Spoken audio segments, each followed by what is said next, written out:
So when it comes to a niche, I mentioned a couple optometrists and dentists are two of the biggest ones that I see a lot of bookkeeping done for. Real estate is a big one too. Real estate agents, especially ones that have bigger businesses, need a lot of help with balancing books. You want to look for the types of businesses where people either don't have time because they're too busy to balance their own books, or because they're just in jobs where they're not very numbers driven, right? And that tends to be in things where people are having a high number of clients, which is why any kind of doctor is good, because doctors see hundreds of clients and they're focused on care, and they're not focused on balancing the books. You also look at other businesses that are very successful, like real estate. There's a big opportunity there. I would, on the flip side, stay away, like I said before, from solopreneurs. Take a few if you think they're a good bet. But if they're out there trying to promote their MLM, they're a network marketer, they're a business coach, they're probably working by themselves, and they're probably not making a lot of money. So it's going to be a hard thing to do. Other niches that I think are important are anything, again, where people providing service to a large number of people. Because the more people you provide service for, the more transactions you're going to have, the more lines you're going to have, taken care of in your books.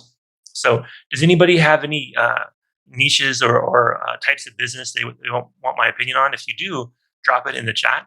I see that Karen asked about real estate. So I think real estate is a great place to be working for. And it's easy to find real estate agents, right? Because they're very public. So you go on, Google, you pick a geographic area, and then you look for all the real estate agents and say, and just pick something that you think makes sense to you, something you know a little bit about. Maybe you have family in California. Maybe you've been to California vacation. Maybe you think you've always liked LA. Well, then start there, right? Don't try to be an accountant for everyone in the country. Focus on being an accountant for people in LA, and then find that niche. Like, so optometrists in LA, there are literally thousands of optometrists in the greater Los Angeles area. And if you find 10 of them that need a bookkeeper or an accountant, you just managed to make your business, more successful, right? So think of it that way. A lot of people get stuck by trying to be everything to everyone. Another one is e-commerce, right? So e-commerce there's good and bad to e-commerce, right? So you want to look at e-commerce and ask yourself, would I buy what they sell? And do I think they're going to be around in a year? If the answer to those questions is yes, then consider them. But if you have any hesitation that I don't understand what they do, I don't see how they make money, and what they're doing is very, very not long term, then they're probably not going to be someone you want to waste your time on. A good example is you see a lot of pop-up e-commerce companies that do things like offer vitamin supplements or offer beauty products. The turnover among people that sell those kind of products is extremely high. So I would be skeptical for clients that are into beauty products or health products or self-care products. There are going to be diamonds in the rough. You're going to find ones that you can work with and be successful for. But as a general rule, I would go into those with one eye open, being prepared to have to exit that relationship because the turnover is so high when it comes to people trying to make money off of selling other people things that aren't a good that they need, right? So think about what people need. They need to have a house over their head, right? They need to have food. They need to have good health care. They need to have good child care. Those are things people will always pay for. People will not always pay for a lot of things that you see in e-commerce, especially health and beauty products. They'll sort of self-care kind of stuff. So again, those are bigger gambles from my perspective, my experience. Any other accounting firms? So some accounting firms will hire a lot of Filipino, accountants to be able to do the books. There are some agencies, basically in the U.S., that hire Filipino bookkeepers to do the books for their clients. I think some are good, some are bad. You just never know, right? So again, talk to your peers, do your research, figure out the ones that are good to work for. Some are they basically want to hire as many Filipinos as they can and never pay them, and then have this churn through them because they know that there's an unlimited supply. Because as you probably all know, accounting is one of the top degree programs in the Philippines, and there are way more accountants in the Philippines than the Philippines has businesses to do work for. So a lot of Filipino accountants like yourselves are forced to look for foreign clients, and some people take advantage of that. So again, do your research.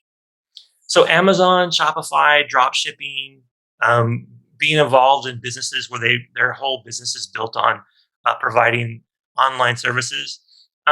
It's been profitable for the last few years, but I'm a little worried it's not going to be as profitable. I don't know if you guys have heard, but there's this massive supply chain problem across the world right now because of COVID. Exasperated it, but it was happening beforehand where getting goods that are made in one country, shipped to another country, and then shipped from a port of entry out to the rest of the country is a big problem. Um, you see that a lot of times with um, technology companies, with companies that require chips, having to have slow down their ability to deliver things. There's a big worry here in the U.S. that we're going to have a very difficult time finding a lot of good things for Christmas because we have a backlog of ships that are waiting to be unloaded in harbors, things like that. So Amazon, Shopify, even like Lazada or what's a Baidu? Baidu? What's the big one in China? Blanking out. It's bigger than Amazon. I forget the name. Anyway, um, Alibaba? Alibaba, yeah, right. So they're all based on like providing something they don't make. Um, I'd be skeptical long term for those. They can pay well upfront, and maybe they'll last for a while, but not all of them will. So another one was doctors. Yes, lawyers, no. Doctors, because doctors need to balance their books, because they see a lot of patients, because they're constantly having a lot of data that has to be managed around their patients. So I think they're really good at helping um, be a good bookkeeper. I think lawyers on the flip side are not. Lawyers tend to like, even if they're in a high volume business, like maybe they're like, accident lawyers or they settle things like divorce lawyers. Um, they're lawyers, and lawyers are difficult to work with. One of my business partners is a lawyer, and he's a good friend of mine, but I wouldn't want him as a client. He doesn't follow anybody's schedule but his own. He's like very demanding. So I would say, as a general, lawyers are something to stay away from. So I'm a newbie virtual bookkeeping job, but I am accounting supervisor in a manufacturing firm. What should I do? Good niche. So manufacturing, boom, right there. You've got your own niche in front of you. Use your experience, right? So go on LinkedIn, pick a city, like say, like pick, and if you want to look at the cities where the most manufacturing happen in the U.S., it's in Texas, right? So look up Houston or Dallas. Go on LinkedIn, do a search on anybody you can find that has a manufacturing business in Texas, and then make a list, and then start following them, and then slowly start reaching out to them and trying to get to know their business better. And then when they're ready for an accountant, they're going to think of you. And that's kind of your goal, right? So you introduce yourself, you add them on LinkedIn, you just want to, follow them. You maybe comment on some of their posts. You like some of the things they share, and then eventually, you make a pitch to them. But that's where you want to start. So manufacturing, boom, go to Texas, right? So that's where I would start. Um, Business coaches. See, I think there are for every 100 business coaches, and I'm a business coach myself. For every 100 business coaches, one or two are really successful, and the other 90 plus are struggling. Um, Business coaching is something that people think they have an expertise that people will pay them to share. And there's a lot of people that are misleading themselves. Just they don't have a product they think is as good as they think it is, and they make bad clients. Uh, I see some of my worst clients are business coaches, and I see it a mile away, but I still give them a shot. But I know that they're going to probably eventually ghost us, not pay us, because they're going to run out of money. Because a business coach is depending on the people paying them um, to coach them. And I would just say again, look at their profile. Like, so if you have a business coach and you see a couple things on their profile, they are speaking in front of an audience every week. They have a book that's actually a real book and not just like something that they threw together. They have a huge social media following. Well, then, yeah, they're a business coach you want to work with. If you go to their Instagram and they have 300 followers and they have a book and you go on Amazon, you're like, this book's not going to sell. It's like, I don't understand this book. If you look at their Facebook profile and they don't ever speak in public in front of a crowd of people, then that's not a business coach you want to work with. Balancing books, going through and doing catch up and cleanup and doing monthly maintenance. You don't have to understand a lot about taxes for that if you're just kind of like helping them be organized. But if you're going to help them file their taxes, I would recommend that you don't work with that client to do that for two reasons. One, they could get in trouble if they don't do it right. The American tax law is really convoluted. So is Filipino tax law. And the Philippine tax system is based on the U.S. tax system, right? So you see a commonality between SSS and the IRS, right? Not SSS, BAR. BIR and the IRS are both really bureaucratic organizations, which are impossible to understand. Mhm. Um, so if it's a small business owner, if they're a sole prop, if they're have a LLC where they're the only they're only person on the LLC, and balancing their books probably will be similar to balancing their personal stuff, and helping them file is fairly easy. But if they're doing anything where they have to do a lot of exemptions, if they're even a small but almost medium-sized business, they're going to have to do a lot of things to file.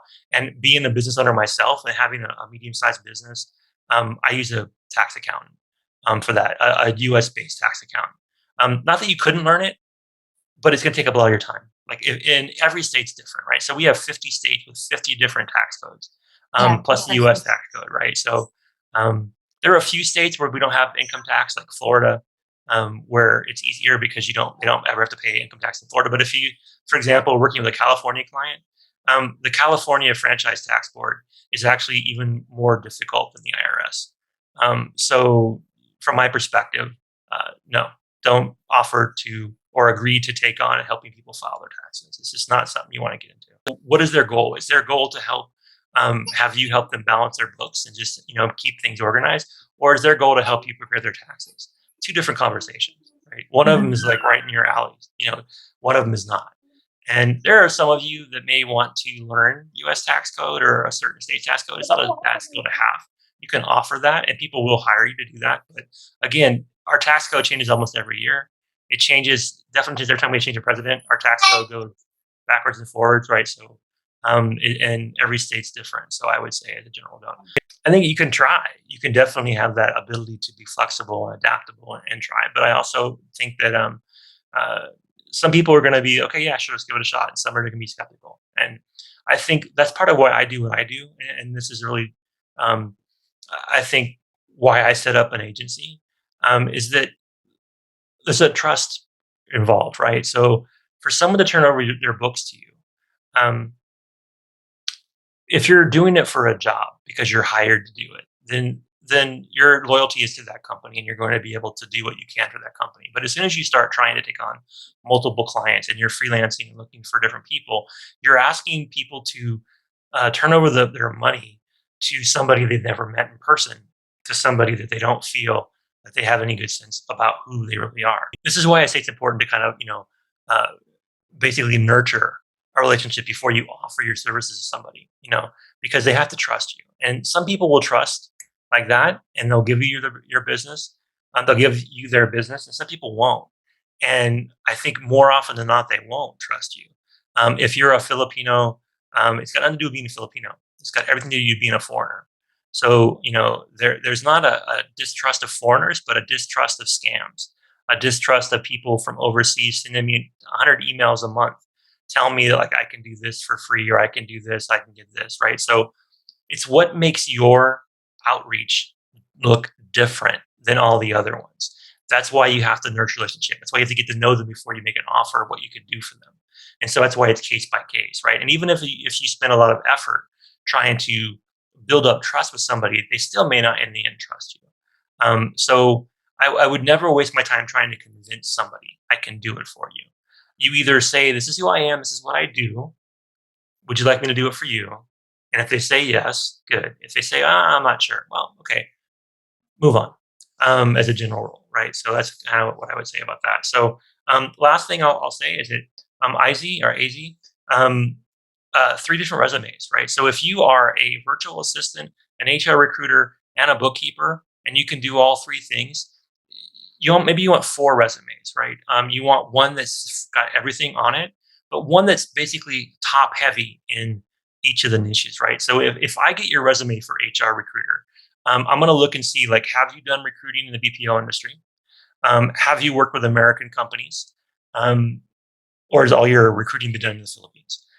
Not that someone who's only been recruiting in the Philippines can't help me, but I want people that have worked, for BPOs. Most of my VAs are former call center agents. I always say that's my secret sauce. Why I have such good VAs is that I hire ones that have experience having worked with American companies, and that's always a plus. Um, so I have 3 resumes: one for your VA business, one for your bookkeeping, and one for your recruiting. And then also international local, right? So, you want to know your audience, right? So again, last thing, if you're looking to land American clients, you want to be very, very problem solving up front, the top of your resume. And I wouldn't even call it a resume, I call it a marketing one piece. You're marketing your services and you're marketing the skills that you have that can solve the problems that they have. It's all about problem solving. It's all they care about. And if there's something in your resume that says to them, I think this person can solve my problems, it's going to be based on the way you position your skills, your experiences, and the applications and the tools that you use. It's not going to have anything to do with your resume or your previous work experience. All they care about is what they see in you. And if they see a cool picture, colorful graphics, and they see like bullet points of the skills that you offer and the solutions that you provide, that's what they'll focus on. So, especially for Americans and international in general, especially if you're working with anybody in Europe or even Japanese, Koreans, Chinese, you want to be very results orientated. And I think that will help. So went over my time. I appreciate everyone contributing to the conversation and being with us this whole time. So thank you. I want to do one final thing is that I am doing a webinar on November 3rd, 11 a.m. Philippines time, middle of the day in the Philippines. And it's going to be a webinar on how to land an American client. It'll be an expanded version of what we talked about today. And it'll be much more skill building. Like I'll go through a resume, how you should update your resume. I'll talk about, how you should profile clients on LinkedIn. I'll talk about how to build your Facebook business page, all with the idea of trying to attract more American clients. So that's November 3rd. You can find a link to it on my Facebook page. And basically it's a free webinar you can sign up for. And then after that, if you want to work with me, then you'll see how I make my offer, how I do my business pitch. So thank you for your time. I appreciate it. Thank you And I'll so turn much, it back Dan. over to And our please beautiful follow host. Dan Meyer on his YouTube channel. Thank you, Dan. Thank you so much. Thank you so much. See you on November 3.